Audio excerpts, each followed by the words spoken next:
The roads are mostly deserted. Power lines sway. Only headlights from a lone vehicle pierce the white. The snowy mountain town, nestled in a valley in Colorado, hunkers down for the upcoming snowstorm. Wind howls over snow-covered trees. The dispatch center is quiet. The hum of fluorescent lights and the occasional radio blip are the only sounds. Inside, it's a time capsule of the late 90s. Wall-mounted landline phones, analog switchboards, an old CB radio array humming softly, outdated emergency maps pinned on corkboards, filing cabinets full of paper reports. Mara Easton enters the building. Late 20s, sharp-eyed but clearly green. She enters wearing a thick winter coat, knocking snow off her boots, coffee thermos in hand.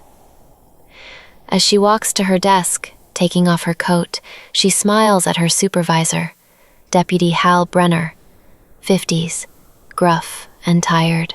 "You sure you're good solo tonight?" Mara, grinning. Snow, silence, and static. What could go wrong? This place has a habit of getting weird during storms. Phones cut out, radios echo. Don't let it spook you. He hands her a binder, labeled Incident Protocol, Manual Override. System glitches. If things lock up, go analog. He hesitates a second too long before leaving.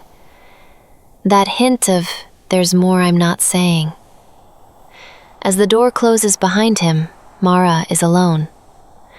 Mara settles into her chair at her desk, logs into the ancient dispatch system, opens a peanut butter granola bar and grimaces, puts on a headset and tests radio channels, logging check-ins with sheriff patrols and snowplows.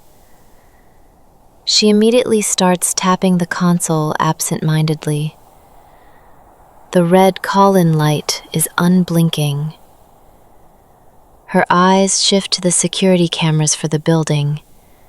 The screen flickers between cameras showing empty hallways and rooms. Outside, the snow thickens. Trees sway like silhouettes of reaching arms. A low tone pulses through the headset, like a heartbeat mixed with faint breathing. Mara adjusts the frequency dial. It vanishes. She leans back, frowning. Probably nothing. Then it happens. Beep, the red light flashes that a call was in system. Mara straightens up. She answers with her best professional voice. 911 dispatch, what's your emergency? A child's voice crackles through the line. Faintly, the voice comes over. My mommy's outside, but she's inside too. Can you tell me your name, sweetie? Static starts to build in the call. She's at the door again. She looks like her, but she's not smiling right. The line goes dead. Mara types the number into the trace system. No record, no outgoing signal. She redials. Number disconnected. Checks the recording logs. No entry. Her expression tightens. She looks out the window.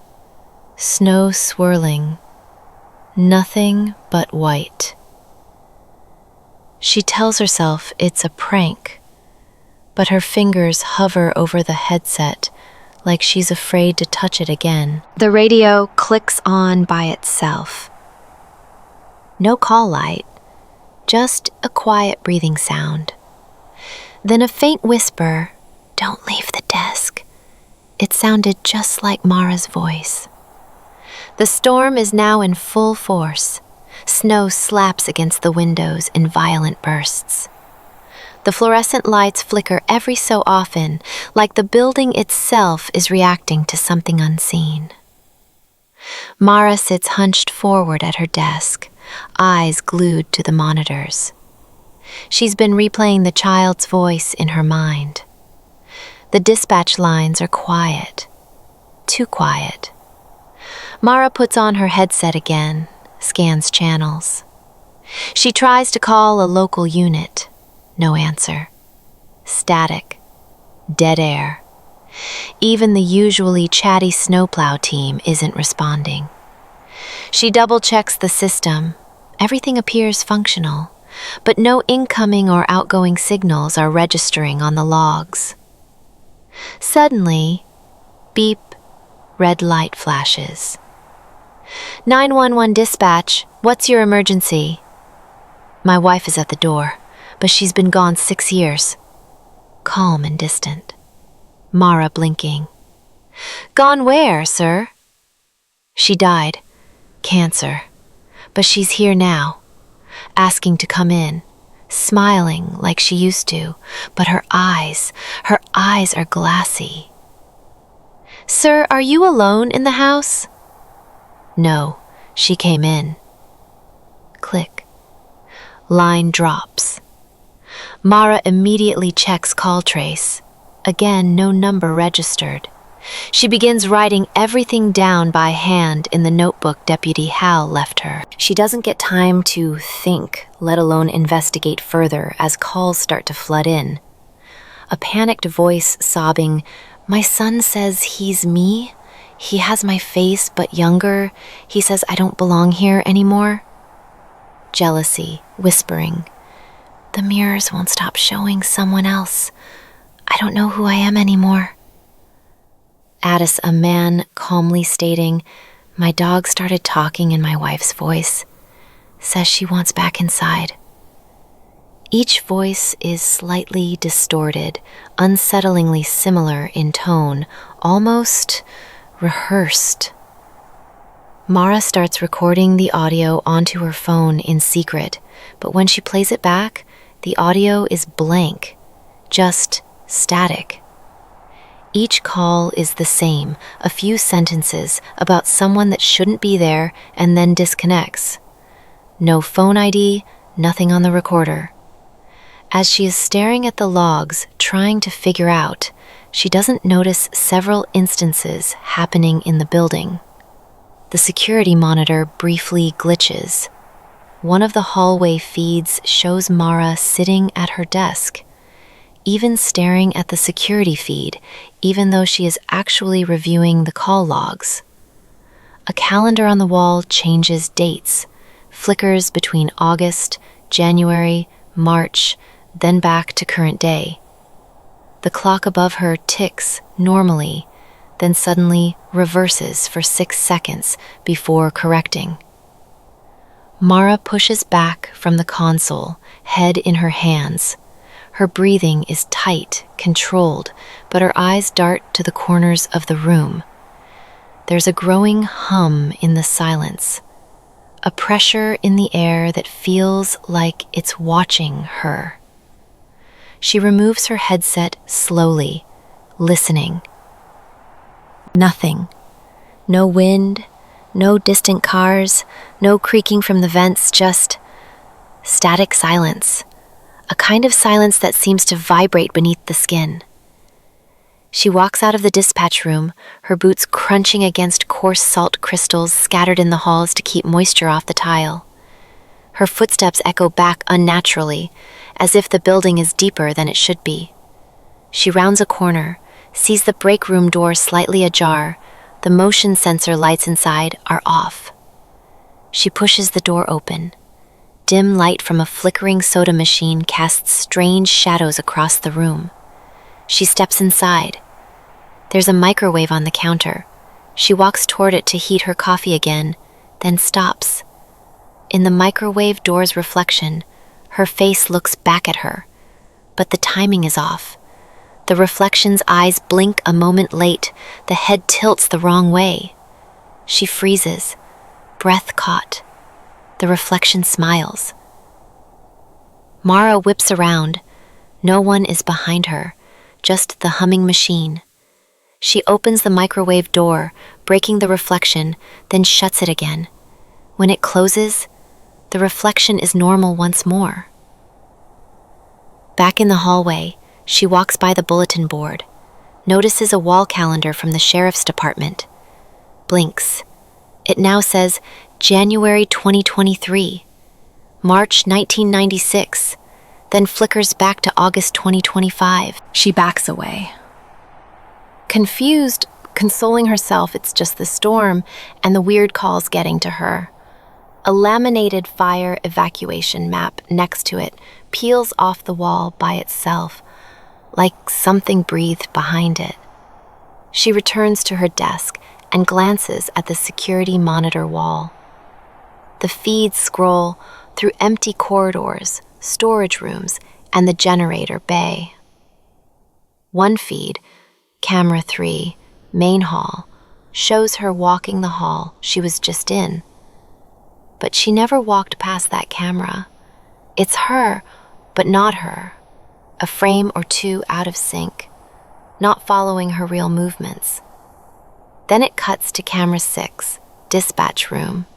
It shows her desk, but she's still sitting there, calm, focused, writing, not moving. But Mara is standing in front of the monitor, watching. The red light comes on, grabbing her attention. She sits down quickly and picking up her headset to put on, but before she can even say anything, the headset plays her own voice again, distorted and reversed. She yanks it off. It hums on its own. The fluorescent light above her desk buzzes violently and dims, but only above her seat. The rest of the room stays fully lit.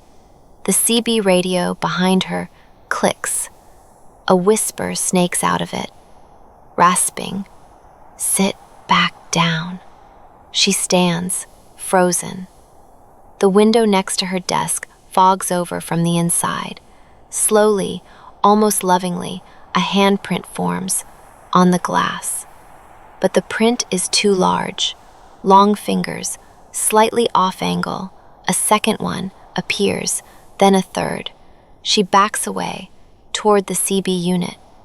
Suddenly, the CB radio array crackles, tuning itself. It emits a garbled, echoing voice, deep and layered. "You're in the in-between. We speak because you listen. We remember your shape." Mara yanks the power cord, but the radio keeps running. Then it plays her own voice. 911, dispatch, what's your emergency? She stares at it in frozen disbelief. The call light flashes again. She hesitates, hand trembling, and answers it, as if it was whispered right behind her. "You're doing so well." "Who are you?" "Someone who knows the shape of your voice. We like it. We think it fits." Click. Mara is unraveling. She sits slumped in her chair, the headset coiled loosely in her hand. The window next to her is now fogged solid, and more handprints appear slowly, as if something is learning how to mimic her presence. The power flickers again, then steadies. She shoves the chair back and stands. "Not crazy. This place is wrong. It's not just me." She scans the room like she's preparing for war. Eyes bloodshot, jaw clenched. She grabs her flashlight and heads toward the server room. Everything hums with a low mechanical vibration, like the building is alive. The overhead fluorescent is out, replaced by a faint red glow from the cooling fans. The space is lined with outdated servers and blinking terminals, dust-covered and humming far too loud for how little is running. She approaches the central unit, tracing cables with her hand. Her fingers land on a patch of melted plastic near the floor, a burned socket that smells faintly like ozone. She leans closer. The The wiring is slick to the touch, pulsing faintly. It's warm, too warm. She peels back a cable sheath and sees vein-like fibers intertwined with the copper wiring, like nerve endings fused with circuitry. She stumbles back. Near the network cabinet is an old metal file drawer, half open. Inside, among dust-choked tapes and maps, is a leather-bound logbook labeled State 6, Operator Notes, 1973 to 2006. She flips through entries. Each dispatcher leaves notes. Most are routine. Then she finds this. 1991, Jan 14th, storm again. Heard someone call my name through the CB. No unit logged. Thought I was imagining it. Jan 18th, got a call from a woman. Said she woke up inside her daughter's skin. Didn't log it. No callback number. Supervisor told me not to report this stuff. Feb 1st. Power cut for 4 minutes. When it came back, the monitor showed me sitting at the desk, but I was standing. Feb 12th. Something's using the signal lines, mimicking voices. It needs us to listen. If you're reading this, don't stay too long. Mara slams the logbook shut, hands shaking. Suddenly, the vent above her hisses. A warm breath of air pushes out, followed by something faint, distant, but it's her voice. You look better like this. She returns to her desk, more composed, but shaken. She notices the incident log she's been keeping is now filled with entries she didn't write. Caller reports a person who looks just like them was living in the basement. Caller says the wrong one went to work. Dispatcher Mara made contact with Subject Echo. Subject Echo now learning her emotional frequency. Mara has returned to desk. Acceptance expected. She stares in horror, her mouth opening and closing, wanting to scream out into the empty room. The last line writes itself as she is looking at it. Ink lines slowly moving over the paper, forming letters for her to read. The CB radio powers on again, by itself. We like your shape. We're learning it. Don't go yet. You're almost ready.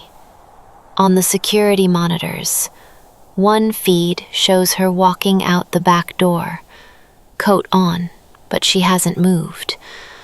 Another feed shows someone standing in the generator hallway. It's her, but wearing a uniform from the 1980s. She stares, wide-eyed, as the figure in the hallway feed slowly turns to face the camera. The figure smiles. Snow still howls outside. The windows buffer from the wind. But inside the station, everything is too still. Mara's skin is clammy. Her breath fogs unnaturally inside the building now. The vents wheeze softly, like the station is breathing on her. She's staring at the monitor feed. One camera shows her standing in the hallway. Another shows her sitting at the desk. Another shows her at the coffee machine. They're all me. She stares at the monitor in disbelief. The CB unit crackles again, louder this time. It's spitting out distorted, overlapping voices, like a hive of versions of her. Some crying, some angry, some laughing. Suddenly, the overhead lights blow out, a violent flash and a pop. The room plunges into red emergency light. An alarm chirps once, then dies. The generator kicks in, but it sounds wrong. Instead of a steady engine hum, it emits a deep, unnatural throb, like a heartbeat made of electricity. Mara grabs her flashlight and sprints toward the back hallway to check the generator. But when she reaches the hallway door and opens it, it's not a hallway. It's a mirror image of the dispatch room, looping infinitely, monitors flickering down an impossible corridor. She backs away, breathing heavily, slams the door shut, reopens it. Now it's a janitor's closet. Mop, broken radio, dust. She slams the door shut, hard. The sounds echoes down the hallway. "You're not real. This place isn't real. It's folding in." She presses her ear against the concrete wall, desperate to orient herself. It's hard and cool, reassuring her. But then, faint murmurs inside, her own voice again. Whispers, fragmented thoughts. "I just want to go home. No one's coming to relieve me. It fits. The building fits." Suddenly, a knock on the wall. From the inside, she jumps back. The landline rings, a harsh, outdated metal tone. She answers it without thinking. "Dispatch." Deputy Hall's voice comes over the line. "Stay put, Mara. Help's on the way. Don't open any doors. Don't answer the mirrors. Just stay at your station." "Hal?" A pause. "Of course. You know my voice, don't you?" "What year is it?" Another pause. The tone shifts. "The one where you stay." Click. She stares at the phone for a long time. She turns to the window. Outside, under the floodlights, people stand in the snow, completely still. 12, then 24, then more. All of them familiar. The man from the radio, the child who said their mother was outside, the crying woman, her reflection from the microwave, herself. Some wear sheriff uniforms, some are naked, some have no eyes, some smile too widely. All stare up at the dispatch room, unmoving. The window fogs from the outside. Mara stumbles back. Then the door handle turns. She grabs her emergency flashlight and pulls open the drawer Deputy Hal had shown her on day 1. Inside, a rusted flare gun, a box of blank station report forms, a bottle of whiteout with teeth marks on it, and a faded cassette labeled "Do Not Play" in red Sharpie. She ignores the cassette. Instead, she turns to the door and shouts, "I'm not you. I'm not a copy. I'm still me." The door stops rattling. The power flickers. The radio comes on one last time.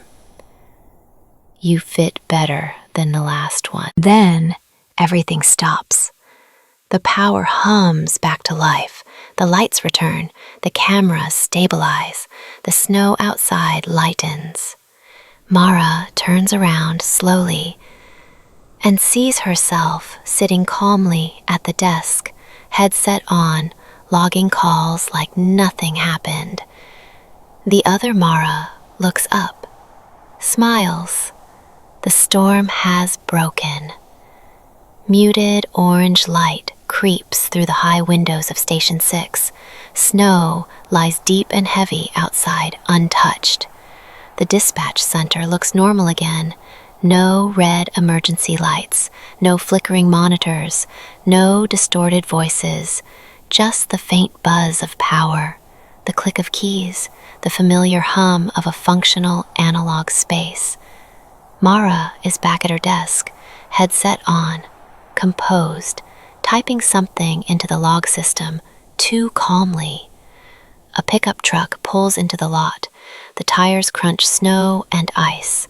The new dispatcher, Evan Russo, 30s, rugged and upbeat, steps out, sipping coffee. He stretches, breathing in the crisp mountain air.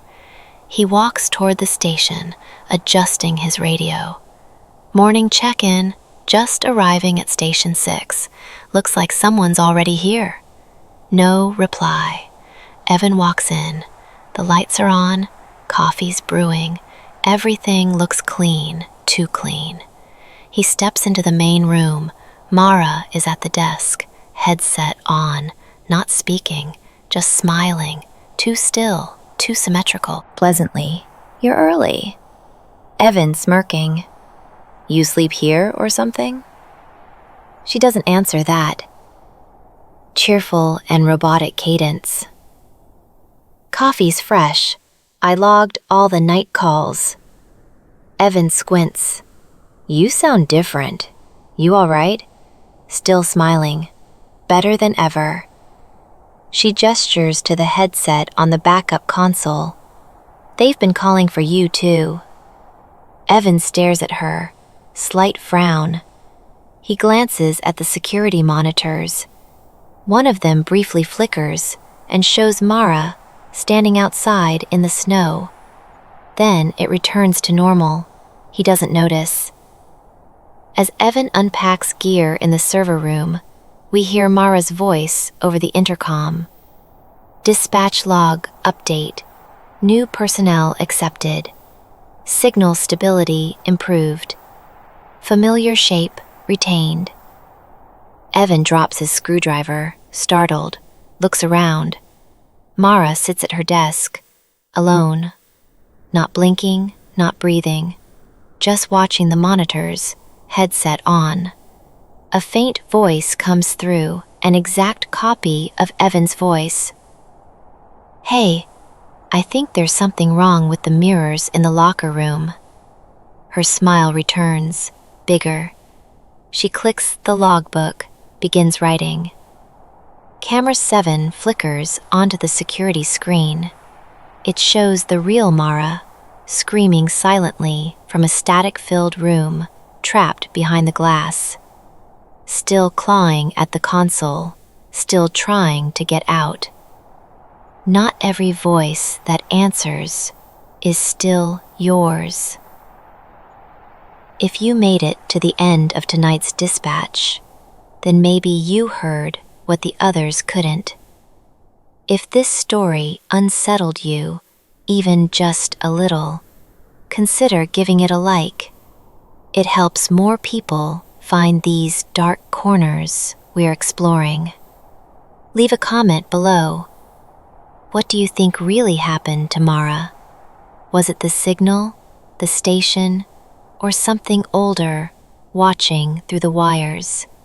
And if you enjoy stories like this, quiet horror, psychological dread, and things that slip through cracks in the night, go ahead and subscribe. I've got more coming. Thanks for tuning in to Station 6. We'll be listening